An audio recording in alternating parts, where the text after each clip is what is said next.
कोटखाई की पहचान तो HP99 से होगी, साथ ही साथ पूरे हिंदुस्तान में अगर वो नंबर की वजह जिस उस पे तो मैं हूं ना अभी जी। वो 2 मिनट की खुशी मिल जाना मेरे लिए बहुत इंपॉर्टेंट है, क्योंकि तीसरे मिनट मुझे हिमाचल से देवी देवताओं का यहाँ पे बहुत बड़ा आशीर्वाद हम सब पर है और ये बहुत बढ़िया बात है। रखते हैं कौन सा ऐसा फूड है जो आपको सिड्डू हमेशा से ये मेरे को लगता है कोई पहाड़ी को ये बोलने की जरूरत है, और स्पेशली अपर शिमला को और स्पेशली कोटखाई के लोगों को। मेरे को तो सिड्डू मेरे फेवरेट।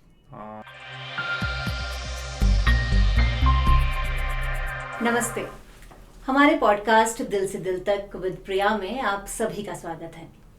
आज हमारे पॉडकास्ट का पहला एपिसोड शूट हो रहा है और हमारे पॉडकास्ट में जो मेहमान हमारे साथ जुड़ रहे हैं वो बहुत खास है। वो कोटखाई क्षेत्र के रहने वाले हैं, वो एक किसान है, बागवान है, साथ ही में राजनीति से भी जुड़े हैं। पर राजनीति से हटकर हम आज इनसे बात करने वाले हैं। हमारे साथ आज स्टूडियो में है चेतन ब्राटा जी। आपका बहुत बहुत स्वागत सर। बहुत बहुत धन्यवाद। Thanks for coming sir. मैं डिलाइटेड हूँ और मुझे हर्ष है कि आपके पहले पॉडकास्ट में मैं गेस्ट हूँ और आपको best wishes, God bless this channel और आप अच्छी ऊंचाई पे पहुंचे, ऐसी मैं माता रानी से कामना करता हूँ। Thank you so much sir. Sir, जैसा हमारे पॉडकास्ट का नाम है दिल से दिल तक, तो आज बहुत सारी बातें हम आपसे करने वाले हैं जो आपके दिल से निकलेगी और हमारे जो व्यूअर्स हमें देख रहे हैं उनके दिल तक पहुंचेगी। तो हम थोड़ा सा रिवाइंड करते हैं, थोड़े से पीछे चलते हैं, आपके बचपन की ओर चलते हैं। तो किस तरह के आप बचपन में थे? शरारती हुआ करते थे? डांट पड़ती थी? कैसा आपका बचपन था? हम 2 भाई हैं, एक मेरा छोटा भाई है और हमारे बीच में एज गैप अबाउट 3.5 साल का है। मैं बदमाश था जी। और काफ़ी बदमाश था और शुरू से ही जो पेरेंट्स के सामने डांट पड़ती थी, स्कूल में टीचर से डांट पड़ती थी, पढ़ाई में मैं सो था। ठीक है, जब हम 10th के बाद थोड़े सीरियस हुए स्टडीज़ को लेकर, पर 10th तक मेरा जो बचपन था बहुत इवेंटफुल, बहुत बदमाशी और बहुत जिसको मैं बोलता हूँ चीज़ों जो चीज़ें एक सेट रूल्स थे उसको तोड़ते हुए मैं आगे निकलता था। खेल में मैं खेलने की तरफ मेरा ज़्यादा वक्त जाता था, उस वजह से ऑब्वियसली पढ़ाई में थोड़ा सा डिप लगा। बट हाँ, 10th के बाद जब थोड़ी मैच्योरिटी आ जाती है, जब आप वर्ल्ड को फेस करते हैं, तो उसके बाद हर ह्यूमन बीइंग में चीजें चेंज होती है। तो हाँ, नटखट था, बहुत नटखट था जी। तो डांट जो आपको पड़ती थी या कोई ऐसी चीज, जब आप कोई खिलौने जो होते हैं हम सभी को बहुत ज्यादा पसंद होते हैं, तो कभी आप जिद करते थे कि नहीं मुझे ये चाहिए तो मतलब चाहिए? वो तो मेरे को लगता है हर बच्चे के साथ ही ये होता है। आज मेरा बेटा भी है, वो भी इस चीज़ को करता है कि मेरे को ये चाहिए। ठीक है, उस टाइम हमारे को शायद बैट बॉल की तरफ ज़्यादा रुचि थी, पैड्स की तरफ ज़्यादा रुचि थी। आजकल के बच्चों को वीडियो गेम्स की तरफ ज़्यादा रुचि है, वो जो बार बार उसको वीडियो गेम्स को प्ले स्टेशन पे वो रिन्यूअल के लिए मांगते हैं। तो मेरे को लगता है ये हर बचपन में हर बच्चे के साथ होता है। और हाँ, खिलौनों को लेकर तो ऑब्वियसली शौक था, गन्स को लेकर मेरा शौक था। मुझे याद है मेरे बर्थडे गिफ्ट जो मेरे पिताजी ने दिया था मेरे को एक किसी टाइम में, तो मुझे एक छर्रे की या जो एयर गन थी वो मेरे को मिली थी, वो भी मैंने जिद कर करके मेरे को चाहिए तो मैंने ली थी। हाँ, खिलौनों का शौक तो था, वो तो सब बच्चों को होता है और हमेशा उसके लिए जिद मैं बहुत ज़्यादा करते थे। तो जैसा आपने अपने पिताजी का जिक्र किया, तो आप अक्सर बैठकर जब उनसे क्या बातें किया करते थे जो आपको याद हो कि हमेशा से वो कहते थे? देखिए, उनका जो लाइफ था वो बहुत स्ट्रगल रहा उनका। वो जिसको बोलते हैं नीचे से जुड़े व्यक्ति थे। स्टूडेंट पॉलिटिक्स में उन्होंने शुरू किया, उसके बाद वो संगठन की राजनीति करते हुए विधायक बने, मंत्री बने। तो वो एक खुद ही एक प्रेरणा थी मेरे लिए, क्या मेरे को लगता है हमारे क्षेत्र के लिए, सब लोगों के लिए। कैसे एक व्यक्ति जो साधारण परिवार से आया है, एक किसान बागवान है, वो कैसी ऊंचाई तक पहुंच सके, तो एक मुझे लगता है कि सबके लिए प्रेरणा वाली बात थी। और मुझे जो उनकी सबसे बेस्ट पार्ट लगती थी, जो शायद मैं सीख रहा हूँ और मैं चाहूँगा कि मैं वहाँ तक पहुँचूँ, वो मेरी एस्पिरेशंस हैं। उनमें विजन बहुत था। विजन था टेक्नोलॉजी को लेकर, विजन था कि कैसे जो बागवान है, हमारे जो इकॉनमी है, एग्री इकॉनमी या सेब की इकॉनमी, वो कैसे आगे बढ़ सके। तो मैंने बहुत चीज़ें उनसे सीखी हैं और नई सोच और नई टेक्नोलॉजी को साथ लेकर मैं उसको आगे ले जाना चाहता हूँ। तो मेरे लिए सबसे बड़ा चैलेंज यही है, उस रास्ते में मैं निकल पड़ा हूँ। बिल्कुल। पिताजी की बात यहाँ पर आपकी हो रही है, तो एक समय ऐसा आया जब आपके पिताजी का साया, आपके जो एक आशीर्वाद था वो आपके ऊपर से उठ गया। तो उस समय बहुत ज़्यादा जिम्मेदारी आपके ऊपर आ गई, घर की जिम्मेदारी, राजनीति का जो दौर चल रहा था उस टाइम उसकी जिम्मेदारी। तो किस तरह आप संभले, कैसे अपने आप को संभाला उस समय? देखिए, वो अंग्रेजी में कहावत है, time is a big healer. और फिर लोगों की मोटिवेशंस, लोगों की ब्लेसिंग, शायद पिताजी जो स्वर्ग में बैठे थे उनका आशीर्वाद, उसको सबको साथ लेकर आगे चला। बहुत मैं जिसको बोलता हूँ बहुत मुश्किल टाइम मैंने देखा। आपको सारा चीज़ें पता है, मैं राजनीतिक उसमें नहीं जाना चाहता वापस। सबको पता है कि क्या क्या हुआ। पर मेरे को लगता है मैं इससे पॉजिटिव चीज़ ये निकालता हूँ कि जो वर्स्ट इज़ ओवर और अब चीज़ें अच्छी ही होनी शुरू हो गई है मेरे लिए। चैलेंज था, पर हाँ, देवी देवताओं का आशीर्वाद, मेरे बुजुर्गों का आशीर्वाद और हमारे जितने सपोर्टर्स थे उनके आशीर्वाद से और उनके सहयोग से, उनकी फीडबैक से मैं आगे बढ़ा। मुझे लगता है वो चैप्टर अब पीछे रह चुका है। उनकी इंस्पिरेशन को लेकर उनको मैं सेलिब्रेट करना चाहता हूँ। अपने फादर को मैं हर मुकाम पे, हर जगह पे, हर मोड़ पे मैं उनको सेलिब्रेट करना चाहता हूँ कि उन्होंने कितना अच्छा काम करा था। इस बात को लेकर नहीं कि वो चले गए, पर उन्होंने जो पीछे एक लेगेसी छोड़ी है उसको चैलेंज है कि उसको आगे लेकर हमने जाना है और स्पेशली अपने क्षेत्र को आगे लेके जाना है। ये मुझे लगता है मेरे लिए सबसे बड़ा इस टाइम जो है वो इंस्पिरेशन है। जी, जैसा आप सर बात कर रहे हैं देवी देवताओं की, तो हम आपसे ये सवाल ज़रूर पूछना चाहते हैं कि अध्यात्म पर बिलीव है? बिल्कुल है, बिल्कुल है, बिल्कुल है। मैं बचपन से ही स्पिरिचुअल हूँ। मुझे बचपन से ही क्योंकि ऑब्वियसली हम देवभूमि हिमाचल में हैं और हमारे क्षेत्र में तो आपको पता है जो एक देवताओं का बहुत बड़ा आशीर्वाद हम लोगों पे है। हर गांव में देवी देवता होते हैं, फिर उनके ऊपर एक देवठी होती है। तो मैं उनसे बहुत ज़्यादा आकर्षित रहा शुरू से ही, बचपन से। मैं जानना चाहता था ये क्या होता है, उनके प्रोटोकॉल्स क्या होते हैं, कारदार क्या होता है, उनकी जो पूरी मंदिर कमेटी है वो क्या होता है, हाटेश्वरी माता का मंदिर कब हुआ, हमारी जो मेरी अपनी नंदराड़ी माता है उनका मंदिर कब आया, जो खनेटी की माता है, जितने मतलब हमारे आसपास के, मैं उनकी उसमें जाना चाहता था। उस टाइम मुझे याद है रामायण का समय था मेरे टाइम में, तभी केबल्स नहीं होते थे, CNN वगैरह, ये स्टार TV वगैरह नहीं होता था, तो उस टाइम रामायण और महाभारत होती थी। तो उसको लेकर कि जैसे हमारे क्षेत्र में बहुत जगह ऐसे जहाँ पे पांडव आए थे। हनुमान, शिमला में हनुमान जी आए थे जब उन्होंने हिमालय के पर्वत को, जो आपको सारी संजीवनी बूटी वाला, तो उन जगह पे जाना, वहाँ की चीज़ों को समझना कि यहाँ पे हनुमान आए थे, यहाँ पे पांडव आए थे। जैसे मैं कल ही हाटकोटी माता होकर आया हूँ, तो हमारे साथ हमारे सांसद थे, उनको भी मैंने बताया कि जब अज्ञातवास था, जैसे बताया जाता है पुरानी कथाओं में, अज्ञातवास में जब पांडवों को 1 साल के लिए रहना पड़ा, तो वो विराटनगर जो अभी हाटकोटी है वहाँ पर वो आए और उन्होंने हाटकोटी मंदिर का वहाँ पे निर्माण किया। तो ऐसी सी जो पुरानी कथाएं हैं उनसे मैं बहुत इंस्पायर्ड था, और वहाँ के देवी देवता अभी भी हूँ इनफैक्ट, और उनसे मैं एनर्जी लेता हूँ, उनसे मैं आगे ब्लेसिंग लेता हूँ। और हमारा तो कल्चर है, we live by that culture. सबको एक मैं जैसे बोलता हूँ मॉडर्निटी ठीक है, आप मॉडर्न होनी चाहिए, टेक्नोलॉजी का यूज़ बिल्कुल करना चाहिए, पर जो आपके रूट्स हैं उसको बिल्कुल नहीं छोड़ना चाहिए, मेरा ये बिल्कुल मानना है। जी, जैसे आपने रूट्स की बात यहाँ पर की और संस्कृति की बात आपने साथ ही में की, तो जो हमारे यूथ हैं, जो आने वाला हमारा यूथ है और जो देख रहे हैं हमें व्यूअर्स अभी, तो बहुत सारे यूथ ऐसा है जो अपनी संस्कृति से कहीं ना कहीं थोड़े से दूर होते जा रहे हैं। तो आप क्या कहते हैं इस पे, अपनी संस्कृति के साथ जुड़े रहना कितना ज़रूरी है? मुझे लगता है शायद मेरे टाइम में ये बात कुछ हद तक बोलूँगा मैं, शायद आपके व्यूअर्स इस पे मेरे से अग्री करें, डिसएग्री करें, that is something which I leave it open to them, and और एक प्रश्न चिन्ह छोड़ के भी जा रहा हूँ। परंतु मुझे लगता है अब जो ये समय है, जो अब के मैं देखता हूँ बच्चे, वो अपने रूट्स के साथ ज़्यादा बेहतर तरीके से वो कनेक्ट कर रहे हैं।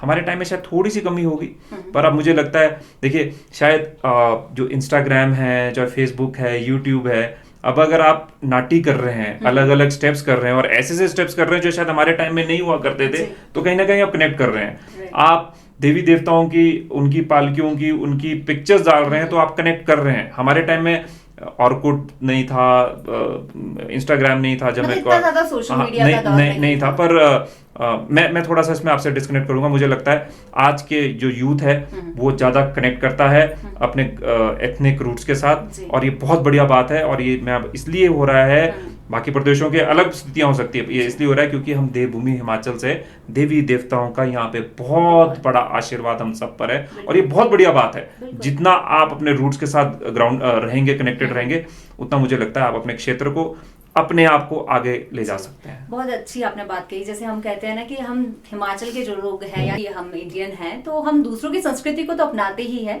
साथ ही साथ अपनी संस्कृति को भी कहीं ना कहीं बरकरार रखते हैं, जैसे आपने कहा अभी। देखिए, मेरा मानना है ये इस पे मैं थोड़ा सा रेजिस्टेड हूँ। क्यों हमने दूसरी की संस्कृति को मानना? ठीक है, आपने वेशभूषा उनकी ले ली जी। आज मैं भी शायद मैं कोट पहन कर आया हूँ, पैंट पहन कर आया हूँ, हमारी वेशभूषा अलग थी, ठीक है, कुछ चीजें शायद हमने उनके अडॉप्ट करी है, पर हम उनसे इंस्पायर्ड क्यों? हमारी जो सनातन की जो हिंदू जो है रिलीजन है, 10,000 साल पुराना है, कोई बोलता है 5,000 साल पुराना है। We are the most oldest and the most celebrated religion in the world. हमसे सीखें लोग, हम अपनी चीजों को आगे लेकर जाएं।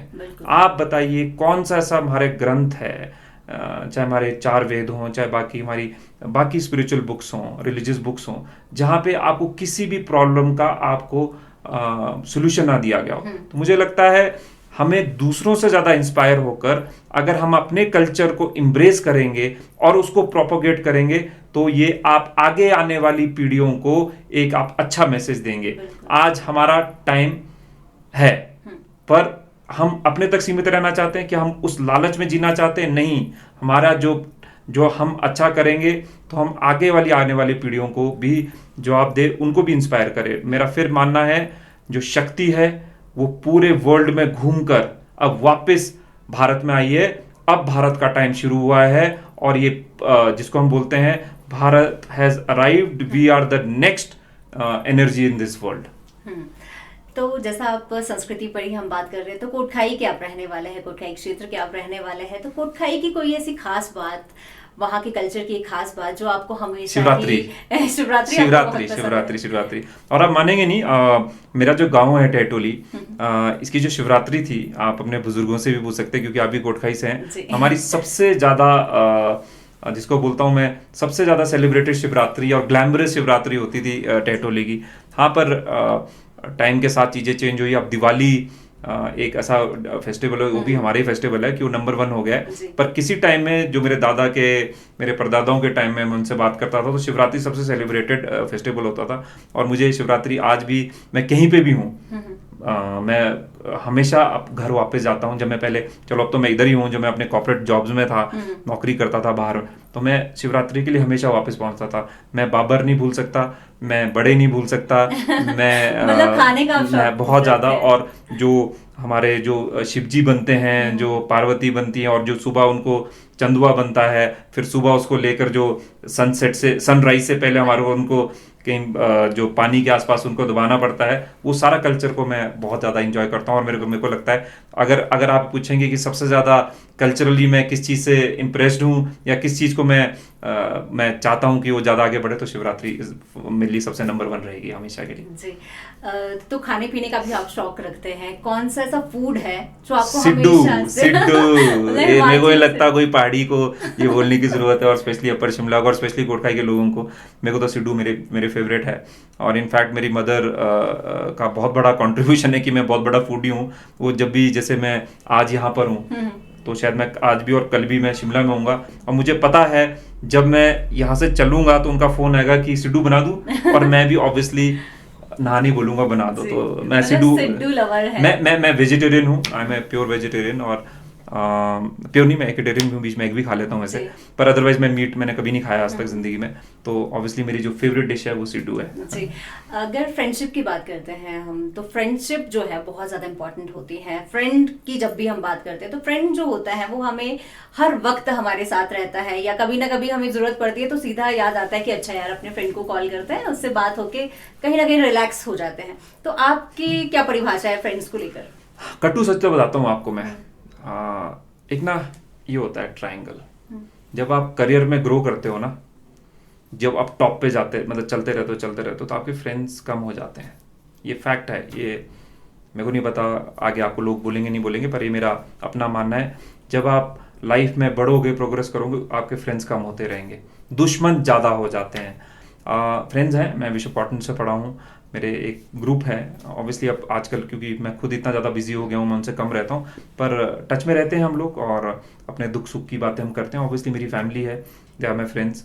उनके साथ मैं बात करता हूँ, कुछ इश्यूज हों, पर मेजॉरिटी द थिंग्स, क्योंकि मैं ऐसे प्रोफेशन में हूँ कि सारी चीज़ें you have to keep it here, so ये अपने में ही शेयर कर लो, अपने में ही बातों को सुलझा लो और कम से कम उसको आगे कम्युनिकेट करो। मुझे लगता है ये आजकल न्यू नॉर्मल है। हाँ, पर फ्रेंड्स बहुत हैं और उनके साथ जब भी कॉफ़ी पीने के लिए, जैसे आज मैं शिमला आया हूँ बड़े टाइम के बाद, तो मैंने भी अपने एक दोस्त को फ़ोन किया कि भैया मैं शिमला आ गया हूँ, मेरे को जरा माल रोड पे आज अच्छी सी ब्लैक कॉफ़ी पीनी है, तो मैं ज़रूर ये मैं हाँ, मतलब दोस्तों का होना बहुत ज़्यादा ज़रूरी है, बहुत इंपॉर्टेंट है। और मैं शिमला में वो जो मॉल है उसको नहीं भूल सकते, यहाँ की कॉफ़ीज़ हम नहीं भूल सकते, चाय नहीं भूल सकते, मेरी बचपन की बदमाशियां मैं अपनी मॉल रोड की और पूरे शिमला की नहीं भूल सकता। Very connected to Shimla. तो जैसा कहते हैं ना कि वाइफ जो होती है वो भी आपकी बहुत अच्छी दोस्त होती हैं और हमेशा ही जीवन साथी तो वो है ही आपकी, तो उनसे कैसे, थोड़ा सा अगर हम इसको भी जानना चाहे कि कैसे आप उनसे मिले, जो आपके वाइफ है, तो क्या वो लव मैरिज थी, अरेंज मैरिज थी, क्या कुछ था? लव मैरिज थी। और निधि बेसिकली शी फ्रॉम कांगड़ा, और हम जिस कंपनी में काम करते थे वहाँ मैं उनको फर्स्ट टाइम मिला था। और अनफॉर्चुनेटली मैं कम रहता हूँ उनके साथ, बिकॉज वो दिल्ली में है। मेरा जो बेटा है अभी +2 में है। उससे पहले क्योंकि मैं भी दिल्ली में था, 2011 तक मैंने नौकरी करी है, तो वो भी दिल्ली में थे। तो हमारा जो उसने भी अभी कोविड से पहले ही उन्होंने गोल्डन हैंडशेक लिया था अपनी कंपनी में, and she was at the top level of one of the corporates, best corporates in India. तो उसके बाद क्योंकि बेटा उस टाइम आई थिंक ये 9th में था, तो हमने ये करा था कि 12th तक हमने दिल्ली रहना है, क्योंकि एजुकेशन एकदम आप आकर शिमला नहीं वापस आ सकते, तो 12th तक वहीं है। अब वो 12th में चला गया है, तो hopefully next year after his boards वो, क्योंकि आगे जाएगा कहीं ना कहीं, उसके बाद वो वापस शिमला आएंगे, तो थोड़ा सा मेरे लाइफ यूज हो जाएगा। क्योंकि अभी मेरे को शटलिंग अराउंड बहुत करनी पड़ती है, कोटखाई शिमला तो मैं बहुत कम आता हूँ, और दिल्ली भी इनफैक्ट मैं बहुत कम जमने लग गया, क्योंकि अभी आपको पता है थोड़े टाइम में इलेक्शंस आ गए। मैं उसको फर्स्ट टाइम चंडीगढ़ में मिला था जब मैं पहली नौकरी थी, and this is how it started over the cup of coffee. ये मुझे याद है। मुझे कॉफी आप बहुत ज्यादा पसंद करते हैं, आज भी अपने फ्रेंड को बोला है, और उस दिन भी आपने कॉफी को याद किया। अभी मैंने हॉट कॉफी पीनी है, उस टाइम मैंने कोल्ड कॉफी पी थी। दिल्ली में चंडीगढ़ पहली बार उनसे मिले। तो वो अगर हम आपसे पूछे कि प्यार, आपकी भाषा में प्यार की क्या परिभाषा है, तो आप क्या कहेंगे? Compatibility, understanding. मैंने बहुत केसेस देखे हैं, या जहाँ इनफैक्ट मेरे आसपास के भी, जहाँ रिलेशनशिप ब्रेक हुई है, बहुत अनटूवर्ड्स इंसिडेंट्स में लोग अपार्ट भी हुए हैं। मेरे को लगता है कंपैटिबिलिटी बहुत बड़ा एक फैक्टर है। मेरे को लगता है बॉडी लैंग्वेज से ही पार्टनर को समझना कि वो क्या चाह रहे हैं, वो एक बहुत इंपॉर्टेंट है। और जैसे मैं इतना बिजी रहता हूँ, मेरी को अंडरस्टैंड करना, I think I am very lucky that मेरे को ऐसी वाइफ मिली है जो मेरे को भी समझती है, और she is giving me that space कि मैं अपने करियर में ग्रो करूं। करियर नहीं, मैं इसको हम बोलेंगे जिस सेवा में मैं निकला हूं लोगों की, उसमें मैं ग्रो करूं और समर्पित रहूं लोगों के लिए। तो she is given me that space, so I am quite lucky to have wife like Nidhi ji. और आपका एक छोटा सा बेटा भी है, तो वो आप क्या कैसे आपको वो क्या कुछ कहता है, और उससे क्या कुछ बातें आपकी होती हैं? उसका तो स्पोर्ट्स में इंटरेस्टेड है, या आपसे कहता है कि नहीं मुझे ये बताए, वो खेलना पसंद करता है? आजकल वो क्योंकि कॉमर्स उसने लेकर रखा है +2 में, और उसका भी बोर्ड भी शुरू होने हैं, तो आजकल तो यूजुअली जो मेरी उससे बात होती है वो बैलेंस शीट को लेकर होती है कि अगर ग्रॉस ब्लॉक है, ये डिप्रिसिएशन है, क्योंकि मैं भी कॉमर्स बैकग्राउंड से हूँ, तो उस पर लेकर ज़्यादा बात होती है। करियर को लेकर वो बहुत ओरिएंटेड है और क्वाइट फोकस्ड भी है। अभी उसने 10th में भी अच्छा स्कोर किया, 94 उसने स्कोर किया आईसीएसई में। आईसीएसई में मुझे पता है क्योंकि मैं खुद आईसीएसई बैकग्राउंड से आया हूँ, बहुत टफ होता है। अभी उसने स्कूल चेंज किया पिछले साल, अब वो शिवनादर में है। करियर को लेकर फोकस्ड है। स्पोर्ट्स में आई थिंक नहीं, उसको टेनिस बहुत पसंद है। पर हमारी ज़्यादा जो बातचीत है, अपार्ट फ्रॉम कि उसको वीडियो गेम में कुछ चाहिए, वो एक अलग कहानी उसकी हो जाती है, पर अदरवाइज करियर रिलेटेड ज़्यादा हमारी बातें होती है। बाकी तो मैं उससे पूछ रहा हूँ कि गर्लफ्रेंड तेरी बनी कि नहीं बनी, पर वो हमेशा मेरे को बोलता है अभी मेरी कोई गर्लफ्रेंड नहीं है, विच आई ऑल्सो काइंड ऑफ कि झूठ बोल रहा है। बहुत सारी जिम्मेदारियां जब आ जाती हैं, तो कोई भी क्षेत्र में हम क्यों ना हो, किसी भी डिपार्टमेंट में क्यों ना हो, तो एक स्ट्रेस लेवल जो होता है वो कहीं ना कहीं आ ही जाता है। तो उसको काम डाउन करने के लिए, उसको रिलैक्स करने के लिए आप क्या कुछ करते हैं? कुछ लोग जो है वो मेडिटेशन करते हैं, कुछ वॉक करते हैं, आप क्या करते हैं? मैं तो वॉक करता हूँ। मैं योगा मैंने कोशिश करी थी, और मैं चाहता हूँ लोग योगा की तरफ जाएं। बट मेरे को लगता है मेरी जो हैप्पीनेस है या जो मेरा मी टाइम है, जिसको मी टाइम बोलता हूँ, मेरे को वॉक और रनिंग से मिलता है। मैं काफ़ी मैराथन्स भी मैंने करी है। अनफॉर्चुनेटली जब मेरी इंजरीज बहुत हो गया, मैं कुछ ज़्यादा एक्साइटेड हो गया था। आई थिंक 2015 में मेरा वेट बहुत था, मैं ऑलमोस्ट 90 से ऊपर हो गया था। तो फिर मैंने वॉकिंग शुरू की। वॉकिंग के साथ साथ मैंने कभी बीच में रनिंग शुरू कर दी। फिर मुझे समझ आ गया कि रनिंग के बाद मेरे को थोड़ा सा ईज, मतलब माइंड ईजनेस शुरू हो गई, ब्रीदिंग ईजनेस शुरू हो गई। तो कहीं ना कहीं वो जो एक हैप्पीनेस क्वेश्चन होता है मेरे को मिलने लग गया। सो फिर मैं उसमें इंजॉय करने लग गया। पर वो मैं इतना ओवर एग्रेसिव हो गया उसको लेकर मैराथन्स के चक्करों में कि मेरे को अपनी टाइमिंग अच्छी करनी है, मेरे को जो सब 21 है उसको मेरे को 1 घंटा 40 मिनट में करना है वगैरह वगैरह। फुल मैराथन इतने 4 घंटे से नीचे में करनी है, उसको लेकर मैं कुछ ज़्यादा एक्स्ट्रा ट्रेनिंग करने लग गया और मेरे को इंजरीज होगी। बट मेरी जो मेडिटेशन है, मैं आपको बताऊँ, वॉक है, मेरे को लगता है उससे ब्लड सर्कुलेशन की वजह से एक कामनेस मेरे में आई है। और मैं इसको ओपन आपको आपके चैनल पे बोल रहा हूँ। पहले मैं शायद थोड़ा सा इम्पेशेंट था, अब मेरे में बहुत ज़्यादा पेशेंस आ गई है बिकॉज वॉक की वजह से। मैं तो लोगों को बोलता हूँ दिस इज़ द बेस्ट, इसमें कोई पैसा नहीं लगता। सुबह उठिए, बस एक है कि बेड से ऊपर उठना है, आप निकल जाइए घूमने। और तो शिमला और हमारे जो क्षेत्र है यहाँ तो वैसे ऑक्सीजन लेवल इतना अच्छा है, मतलब आपको अच्छी हवा मिलती है। बाहर निकलिए, घूमिए फिरिए और अपने स्ट्रेस लेवल को कम करिए, पर कुछ ना कुछ करिए। आप योगा करिए, आप रनिंग करिए, आप क्रिकेट खेलिए, आप लॉन टेनिस खेलिए, जो भी करना है, पर आपको कुछ ना कुछ एक एक्टिविटीज उठानी पड़ेगी जो आप एटलीस्ट आधे 20 से मिनट से लेकर आधे घंटे तक करें। तभी मुझे लगता है आपके अंदर खुद ट्रांसफॉर्मेशन आएगी और आपको अच्छी फीलिंग खुद अंदर से आएगी। मैं आपको एक छोटा सा एग्जांपल देता हूँ। अगर जिस दिन मैंने वॉक करा है उस दिन मैं अपने फूड के लिए बड़ा पर्टिकुलर हो जाता हूँ कि ज़्यादा नहीं खाना, सिड्डू खाना तो एक ही खाऊंगा। जिस दिन वो लेजी वो घर में, फिर उस दिन हम, मतलब ये खुद भी अंदर से भी आता है कि आज एक्सरसाइज करिए तो यार you know just keep your the calories level low. तो मैं तो सबसे ही अर्ज कर रहा हूँ, और स्पेशली जो अब ये इल इफेक्ट चल रहा है, चिट्टा वगैरह जो ड्रग चल रहे हैं, स्पोर्ट्स उठाइए। मैं तो यंगस्टर्स को सबको आपके माध्यम से यहाँ पे बोल रहा हूँ, ये सोशल मैसेजिंग मेरे एंड से भी, आपके एंड से भी, सरकार के एंड से भी, देव समाज के एंड से भी, सबके एंड से जाना चाहिए कि इससे हमारा जो समाज है वो नष्ट होते जा रहा है। उससे बचने के लिए सेल्फ रिस्ट्रेन और मुझे लगता है कोई ना कोई स्पोर्ट्स, हमें डिसिप्लिन जरूर उठाना चाहिए, मेरा मानना है जी। जब चेतन प्रगटा जी खुश होते हैं तो क्या करते हैं? जब बहुत ज्यादा खुशी आपको महसूस हो रही है और बहुत हैप्पी फील कर रहे हैं तो क्या करते हैं? जिस उस पे तो मैं हूं ना अभी, वो 2 मिनट की खुशी मिल जाए ना मेरे लिए बहुत इंपॉर्टेंट है। क्योंकि तीसरे मिनट मुझे नहीं पता कोई ऐसा फोन आ जाए कि वो पूरा आपका स्ट्रेस लेवल ही, मतलब पूरा टेंशन हो जाए। कोई अप्रिय समाचार भी आ जाता है कई बार, क्योंकि हम लोगों से कनेक्टेड है, हम पब्लिक लाइफ में। और जब खुश होते हैं तो म्यूजिक सुन लिया, या पहले मैं नेटफ्लिक्स वगैरह देख लेता था, अब तो मेरे को लगता है टाइम ही नहीं लगता। जैसे मैं घर आता हूँ मैं लैपटॉप भी ऑन करूँगा, कोई नेटफ्लिक्स का कोई एक सीजन देखने की कोशिश भी करूँगा। पहले तो शायद 15-20 मिनट तो मेरे को ही लग जाते देखना क्या है, और तब तक मेरे को नींद आ जाती। तो आप मानेंगे नहीं, कम से कम ऑलमोस्ट 2 साल से मैंने कुछ शायद नेटफ्लिक्स भी को ढंग से नहीं देखा। हाँ, टीवी, न्यूज़, और जब खुश हो तो म्यूजिक, तो ऑब्वियसली म्यूजिक तो सबकी, मतलब खुश कर देता है म्यूजिक, वो तो पूरा मूड चेंज कर देता है। मैं सबको बोलता हूँ म्यूजिक सुनिया करिए, म्यूजिक सुना करिए जी। कोई कभी डर लगता है? क्योंकि डर जो होता है वो जिंदगी में, मतलब एक होता है ना किसी को खोने का डर, या एक डर जो महसूस हमेशा होता रहता है, या किसी चीज को खोने का, कभी किसी से, कभी बचपन में लगता हो या आज के टाइम में लगता हो, ऐसा कोई? मैंने जैसे आपसे भी बोला था अपने शुरू में ओपनिंग स्टेटमेंट में, मेरे को लगता है मेरा जो वर्स था ना वो ओवर है।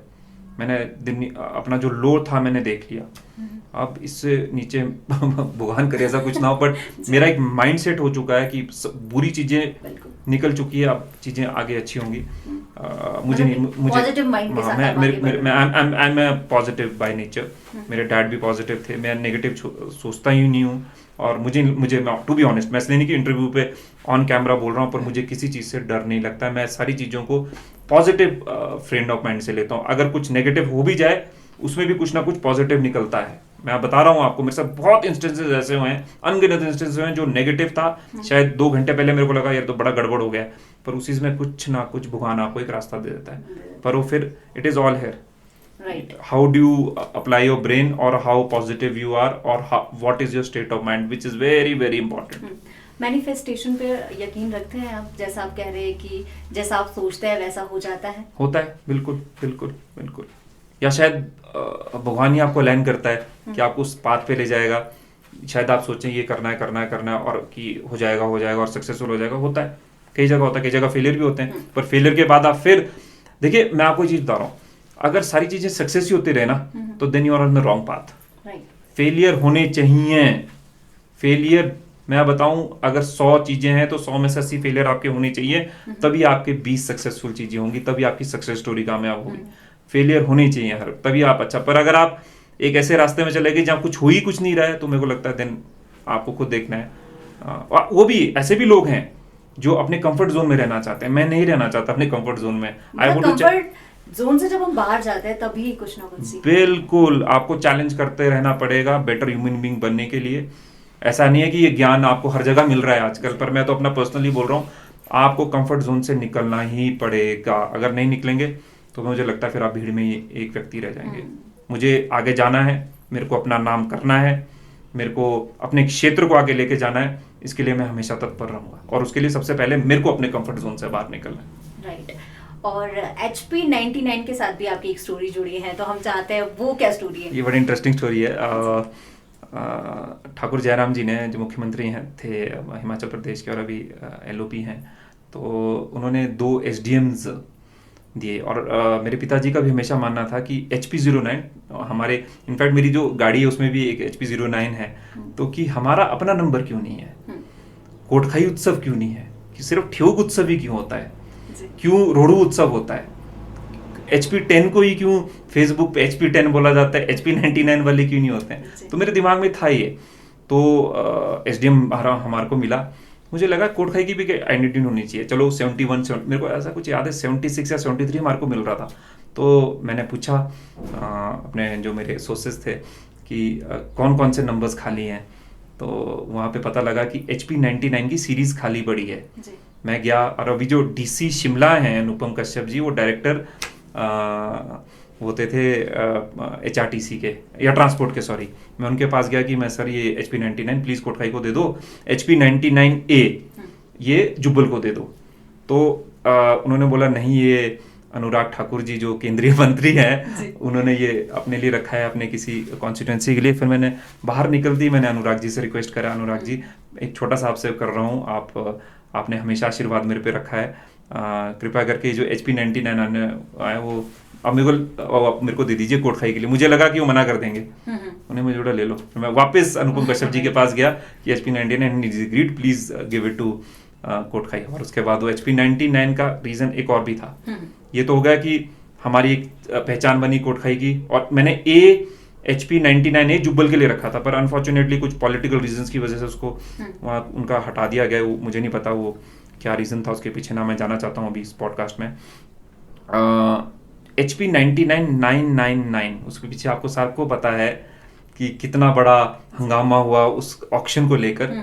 बट उस जो थॉट था वो मेरे अंदर ऑलमोस्ट 2021 में आ गया था कि मुझे पता था ये जो नंबर है ये प्रीमियम नंबर होगा, और कोटखाई की पहचान तो HP 99 से होगी, साथ ही साथ पूरे हिंदुस्तान में अगर वो नंबर की वजह से हमारी पहचान हुई। तो ये एक बड़ा स्ट्रैटेजिक स्टेप मैंने लिया था उस टाइम कि मेरे को HP 99 चाहिए, और उसके बाद HP 99,999 इसको लेकर भी देखिए सबसे हाईएस्ट बोली लगी।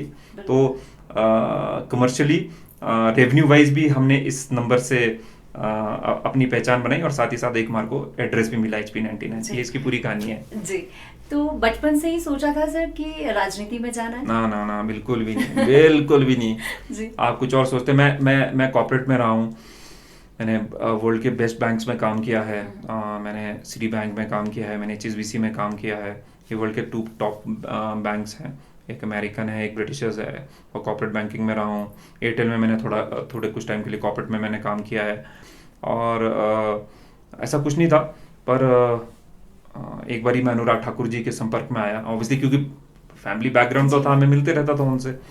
तो उन्होंने बोला यार ये ना फेसबुक, क्योंकि उस टाइम फोकस आ गया था भाजपा का कि वो डिजिटल स्पेस में जाए। मेरे ख्याल से 2008 या 2009 की बात है, उस टाइम फेसबुक इंडिया में आया था कि आप हैं, और उस टाइम मैंने भी नया फेसबुक अकाउंट खोला था।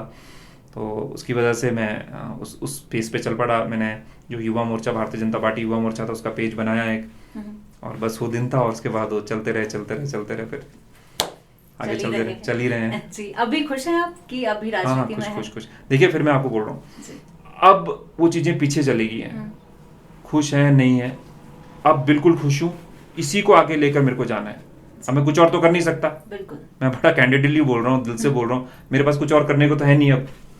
तो मेरे को यही करना है, अपने लोगों के बीच में रहना है, अपने क्षेत्र को आगे लेके जाना है और सेब को आगे लेके जाना है, जो मेरे लिए सबसे बड़ा, जिसको मैं बोलता हूँ मेरे लिए सबसे बड़ा एक ऑब्जेक्टिव है और मेरा एक टारगेट और एम है। जी, थैंक यू सर, आप हमारे पॉडकास्ट में आए, बहुत सारी बातें हमने आपसे की। Thank you so much. और आपको बहुत बहुत शुभकामनाएं, बधाई। और ये पहला पॉडकास्ट आपका है, आप बड़े एक अच्छा नाम हिमाचल प्रदेश के अंदर बनाएं, और मैं तो चाहता था कोई मुझे पॉडकास्ट में बुलाए। ये थे हमारे साथ चेतन बरागटा जी, जिनसे हमने ढेरों सारी बातें की, और हम उम्मीद करते हैं कि हमारा ये पॉडकास्ट आपको बहुत ज़्यादा पसंद आया होगा। तो प्लीज़, अगर आपको पसंद आया है, like, share and subscribe. Thank you so much.